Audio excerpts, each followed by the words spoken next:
Thank you very much. And actually, Dr. McDermott and Dr. Ramsey already answered all the questions. But I'll still go through the cases because I believe that there's always something to be learned.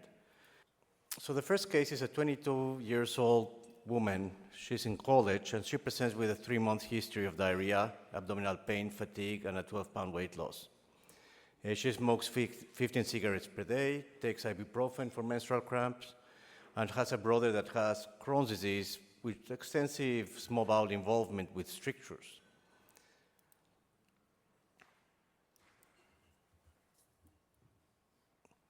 This patient was seen in a different institution before she came to the clinic. This is when she was in college, not in Cleveland.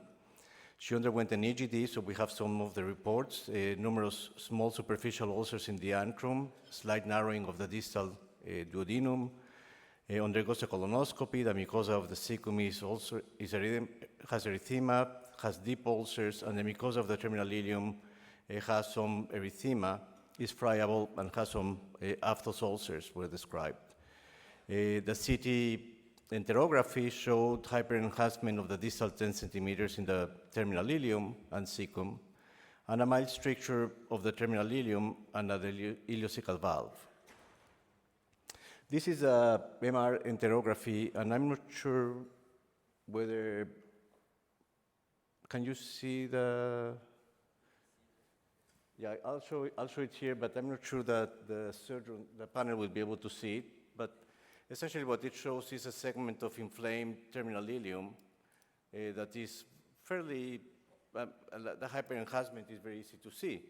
The lumen is narrow, but obviously the question is that a stricture, a fibrotic stricture, or is that an inflammatory stricture? What's the need of a MRE when you have a CT enterography, also the same thing? Is it something that you started to get these things routinely now, Aaron? The reason to get the first test is usually a CT enterography. Many radiologists believe that is the one that gives you the best information. Subsequent tests can be MRE, and the reason to do a magnetic resonance as opposed to a CT is radiation. These patients get enough radiation throughout their life that if you can avoid exposing them to more radiation and still obtain the information, an MRE is a very good test. I think there is a trend towards doing MR now, and particularly in pediatric patients, although I don't treat pediatric patients, and that's for the reason that's mentioned. These patients, I think there is an overuse of CT scans by the time they get a little bit older. And if they've had some problems, hospitalization, they have maybe 2, sometimes 3 scans in the hospital. The radiation adds up, and I think it's something we all have to be aware of. Absolutely. Radiation is cumulative over a lifetime. It's not that you get it today and it goes away tomorrow. And we really abuse, sometimes just out of protection, like patient comes to the emergency department with clear signs of obstruction, we still get KUVs. So this is the image that we were able to obtain, and this is a terminal ileum. And you can see clearly what was described as an aphthous ulcer. I don't know that I would describe it as an aphthous ulcer. To me, that's more of a fairly deep ulcer. So question, which of the following is or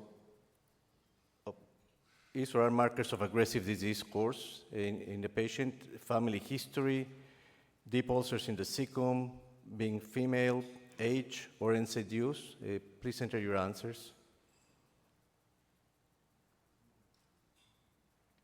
So family history, deep ulcers in the cecum, age 15%, NSAID use. Okay. If we could get the... So maybe I can start by asking maybe Dr. Ashkar, what would you do with a patient like this? So which one was the answer? I'll give it at the end. Oh, okay. Yeah. All right. Dr. McDermott had already given it, actually. Pardon? You have already presented some of the info. Yeah, well, I think this case very nicely shows a patient who doesn't have complicated Crohn's disease. This patient does have moderate to severe disease, at least by history and by endoscopic appearance. And so I think for this patient, top-down therapy is appropriate.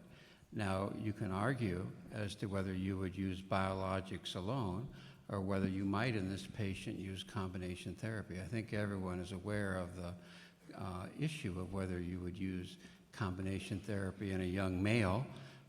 Most of our pediatrician friends do not use combination therapy in young males because of the concern over hepatosplenic T-cell lymphoma.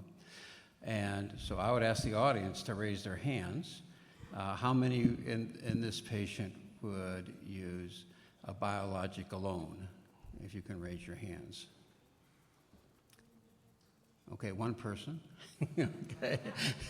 How many would use combination therapy? Okay, a fair number. How many would use an immunomodulator? Okay, so that there are a few people who are in favor of that. One of the issues when I look at a patient like this is very often, remember, an immunomodulator will take us a while to work and to get the levels right if we're following the 6-TG metabolites. So often it takes 3, 4, 5 months. Not only are the infliximab very quick, but also the injectable anti-TNFs are very quick. And I personally think that's appropriate. I would stay away from 5-ASA meds, as I discussed. They're really not for a moderate to severe patient. If I could add just a couple points. So there's the issues of she smokes and she uses NSAIDs, and we got to, obviously try to get those out of the picture. It sounds like she has upper GI disease, although I would wonder whether the upper GI findings were due to the NSAIDs rather than to the Crohn's itself. I think Aaron wants to tease us a little bit with the stricture that was seen on CT angiography, but so far you've not told me anything that sounds obstructive. From the one image, you didn't show us any proximal small bowel dilation, and from what I recall, we're not hearing much in terms of obstructive symptoms. So right now, the stricture isn't scaring me off from forging ahead with medical therapy. And, this woman is almost the type of patient that was studied in SONIC. The only difference is she hasn't gotten steroids yet, but those were the patients in SONIC. And so if we remember, SONIC were patients with recent diagnosis of Crohn's, less than 2 years, who'd required one course of either budesonide or systemic corticosteroids, and they were randomized to a combination or the two monotherapies. So this would be someone where I would certainly be thinking about combination therapy. So I think that Dr. Ashkar and Dr. McDermott brought excellent points, and one of the ones that Dr. Ashkar brought up as 2 other treatment options, who would use a steroid in this patient? Or mesalamine, probably nobody. Surgery, Dr. Kiran? Well, let's back up a minute. Very often these patients, if we're going to put them through a colonoscopy and if we're going to do procedures, we will often need to use steroids to get through that process. And so I think we're often in the situation of then trying to get rid of the steroids. So we might use them temporarily. Okay. So these are just some of the factors that are really have been described to bear a relevant impact in aggressive disease. And age, under 40 years old, is one of the big ones. And this patient is a young woman, 22 years old, so that really is a risk factor. She doesn't have any of the other risk factors, at least not yet. So I think that based on this, you may consider being more aggressive with medical treatment. At any rate, she was treated with mesalamine, advised to stop unsafe cigarette smoking. 2 months later, no improvement, which I think that it was predicted and expected. So she was treated with budesonide because of terminal ileal disease with some improvement. No complete resolution of symptoms. She graduates from college, moves to Cleveland, and stops medications. And this is a very common scenario. Patients may lose their insurance, don't have money for medications, don't have a physician that prescribes the medication, so we see this not done commonly.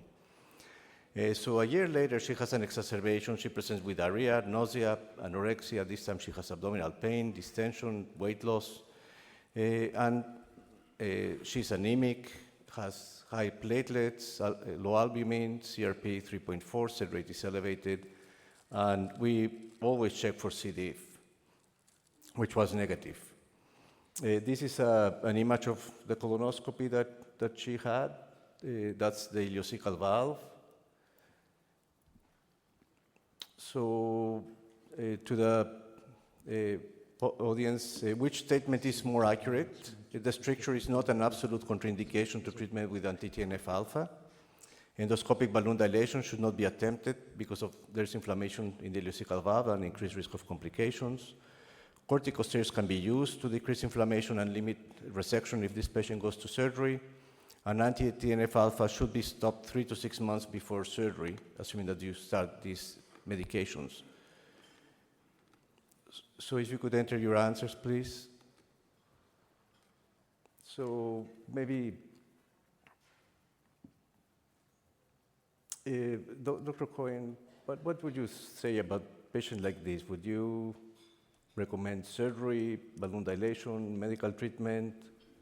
Well, I think that with any patient, you go over all the options with them, and I don't necessarily think this is a surgical patient as yet. She really has, she stopped her medication once, now she's on other medications. She has not tried everything. The stricture doesn't look like it's completely closing off right now. We know that it's probably not just a fibrous stenotic stricture. There's an element of inflammation there along with it. So I think treating this further is perfectly acceptable. Sure. From the image you showed us, it looks, I'd be interested in knowing what the small bowel upstream from that looks like. But what you showed us was just it looks like just a very short, probably centimeter long stricture. Mm-hmm. So, yep. So I guess from my point of view, I would say that at this point, this patient does have what looks like a fibrotic stricture. My personal experience, and I think Dr. Shen may have a different experience, is that dilation usually does not last very long when it's done, but it may be temporary. So I would probably start talking to the patient about an ileocolectomy and starting anti-TNFs afterwards. The other option is to start anti-TNFs before, and then when the patient becomes obstructed, to do the resection and continue the anti-TNFs afterwards for a different reason. That is, just because a person winds up going to surgery, that doesn't mean you can't continue the anti-TNF afterwards to prevent recurrence. And that's a very good point, too. I mean, one of the key things that I think impacts us as the surgeons when the patients really come to us sicker than what we'd like to see. I mean, there is some couple, the historical data from the Leahy Clinic in these settings when the patient presented with the acute abdominal, the presentation for a Crohn's, they thought it was appendix, turned out to be, the Crohn's disease. The group who had a preemptive surgery, they actually did better. So it's a good option to consider for a stricturing, non-complicated disease, rather than dragging it too long with the medical therapy. Come to surgery and then go to a medical therapy afterwards so that can avoid the things. That's at least some of the controversies that I think that we're worthwhile talk about. Let me ask Dr. Kieran, if this patient was started on, let's say, an anti-TNF alpha and doesn't get better, would you feel comfortable taking the patient to surgery right away? Oh, yes, I would. I mean, yes and no. The data is all over the place in the literature as to whether or not use of anti-TNF alpha agents within 2 months of surgery increases the septic complications. But what choice would you have in a patient like this?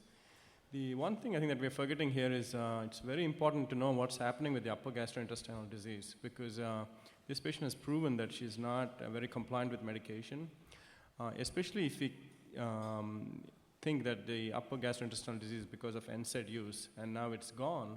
I would have a lower threshold for surgery because now we've got localized disease. It's likely a fibrotic stricture. The history is going to repeat itself. Patient's probably going to go off our medications again. So could I make some comment about endoscopy dilatation? So for the IBD stricture, it's not like the upper GI stricture, esophageal stricture. You do like the balloon size 10, 12, 13. You should do the effective side is 18, 19, 20, number one. Number two, if the stricture is too long, don't try if they're more than 2 centimeters long. And if you said multiple stricture, angulated stricture, you should avoid. Number three would be if you do the endoscopy dilatation, make sure you don't do it on the Friday afternoon. So make sure you have for the backup. Actually, there's a complication for in the literature, the endoscopy dilatation for the IBD. It is a range between 2% to 18, up to 18%. Yep. Dr. Quine? Well, I hate to disagree with my host, but as a surgeon, dilatation of fibrous strictures really doesn't make any sense at all to me. It never is curative for the patient. It may improve them temporarily. They have to go through multiple dilatations. And it really doesn't make sense physiologically, because what you are doing is taking a fibrotic stricture and cracking it open with a dilator, with dilatation. And it heals by fibrosis, by more fibrosis than you had originally. So I think that it's really, I'm very much against dilatation in these situations. Well, I'm your host too, and I agree with you, you know, in that setting. Because, I mean, what do you tell to the patients that what is the success rate of these? I mean, what exactly we're trying to accomplish? Really, let's talk about this thing. So actually, in the IBD section, and Dr. B and myself, and probably the only two IBD guys do the endoscopy dilatation. But the problem it is after surgery, you have recurrence. It's a surgery, not a cure. So we don't say this is like the endoscopy dilatation can avoid the surgery. At least we can say we can space out the surgery. For that young lady at 22 years old, you may lifelong need 3 surgery, ileocolonic resection. But by the endoscopy dilatation, we may able to space it out, maybe need 2.5 in a lifetime. So I think there's a combination. So I agree if the stricture is too long, more than 2 centimeters, we should not try. I like the President's comment on that. Yeah, I think that the information from the literature actually is more on surgical strictures, not patients that are surgery naive, like this patient. There's very, very little information on patients like this. But it's the same. It's the same thing. Exactly. I mean, physiologically, it's the same thing. A fibrous stricture is a fibrous stricture, whether it occurs at an anastomosis or whether it occurs in Crohn's fibrous stenotic disease. But does the etiology of the stricture makes a difference? After surgery, maybe it's an ischemic stricture rather than an inflammatory stricture related to Crohn's disease. Would that be a patient that you? But what is the outcome physiologically of ischemia? It still is fibrosis. Yes, but once dilating, the ischemic event may not be present, may not form a stricture. Probably the largest experience published is from Belgium, and they had very, very good success rate, 70-80% success without requiring dilation again at 1 year. Now, I think that it depends a lot on the age of the patient, how many surgeries they've had, the extent of the disease, who are the surgeons, where they are. Well, I think, the term, I don't want to hold things up, I know that you want to go on, but the term avoiding surgery, it really gets to me all the time, because that's not the object. I mean, the object shouldn't necessarily just be to avoid surgery. The object is to give the patient a better quality of life. Are you going to bring that patient back every few weeks and do a colonoscopy and a dilatation? No, I don't think so. I think that the natural history of this disease is the patient is eventually going to come to an operation, and what you have to decide with the patient, talking to the patient, explaining all the options, is what that patient wants to do, what's best for that patient at that particular time in their lifetime. And I think that the quality of life issue is very important to talk about, because it's not one treatment for every patient, it's not one operation for every patient. When we get into the discussion about pouches, it's not the operation for everyone. I've done pilots, I've done long-haul truck drivers. That may not be the right operation for them, and they haven't chosen that. So I don't want to get into that now, but I think that let's stop talking about avoiding surgery, and let's talk about what the quality of life is for the patient. No, and I agree entirely. I think the concept is not avoiding, because these patients will need surgery. The concept is probably decreasing risk of short bowel syndrome, for example, there's no question that you like ultimately improving quality of life and decreasing complications is a main goal of treatment in inflammatory bowel disease. Dr. McDermott? Yeah, I think that all of us deal with these patients, and the challenge is when is the patient ready for surgery? And so I think with a patient like this, it'll depend on how often they get obstructed and how they handle the obstructions. And I think we've all dealt with a lot of patients who will handle their obstructions at home. And then they'll come in and, how you doing? Oh, I had, 6 episodes and, they last about 6-8 hours. Well, that's 6-8 hours of symptoms. So the big issue, I think, is educating the patient that if there are chronic intermittent episodes of obstruction, that it's time to more seriously consider surgery. Now, a patient like this, who you said is non-compliant, obviously has a mind of their own, are going to continue avoiding things until we get more close to an emergent situation. And so I think that's what we want to avoid, is an emergent situation, if possible. I didn't want to present her as a patient that just doesn't want to take medications because she doesn't want to take it. I think that there are many reasons why patients stop medications. And college students is a particular group that they move, they lose insurance, or they move, they call the physician, they ask for a prescription, and no one wants to give them a prescription. And that may be a reason for non-compliance.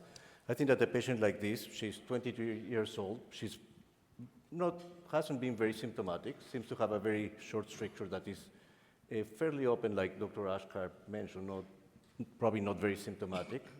And here, really, there can be a lot of discussion whether it's time for surgery or whether she can be treated with anti-inflammatory agents, anti-TNF-alpha, and see if the symptoms improve. And I think we should remember that if she has surgery, the most important thing that she can do to prevent recurrence is stop smoking.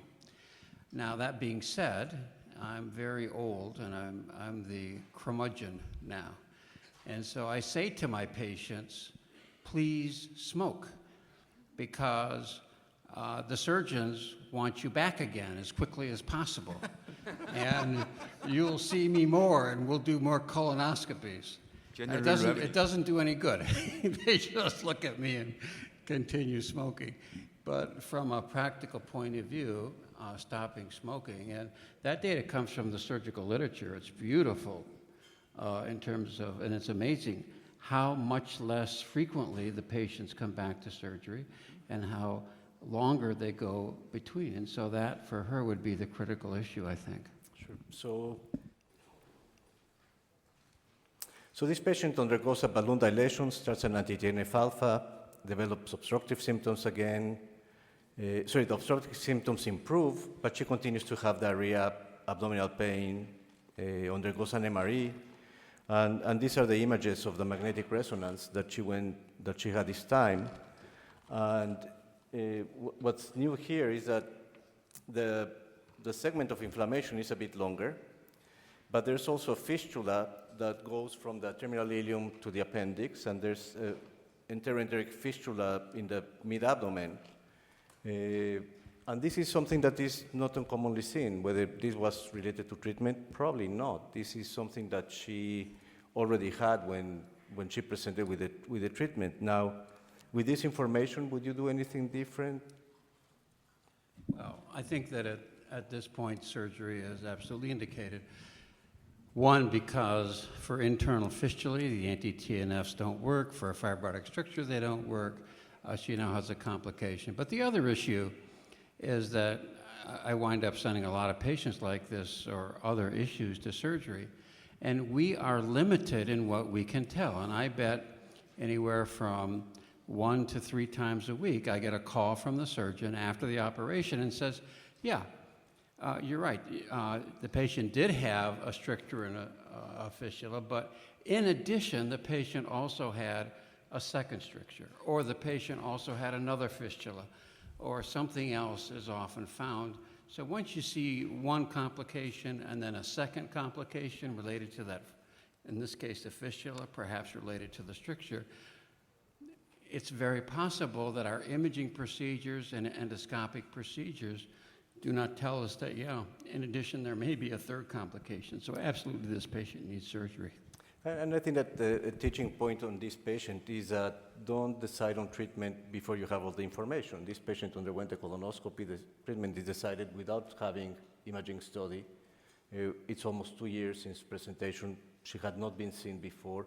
So I think that an imaging study was indicated probably before deciding on treatment, because this may have swayed the treatment that the patient would have undergone. So how long should a patient be off corticosteroids, thiopurines, or biologics before surgery? Let's start with Dr. Ramsey. How long would you feel comfortable? I mean, for the steroids, I do not mind. The biologics, that, there's no right answer. I just like to feel pretty good about it if they can be off a month. Again, this is depending on their lifetime of the inflammatory marks. That's what I like to do.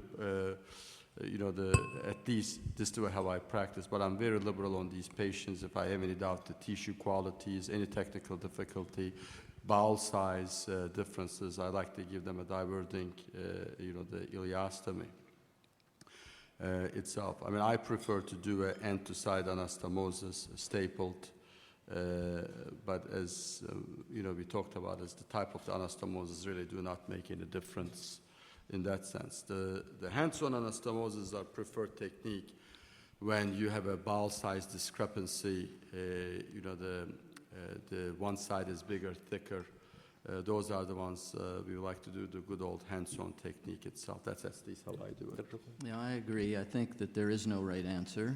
Sometimes you can't get them off of steroids completely. You'd like to reduce it to the minimal level and then go ahead.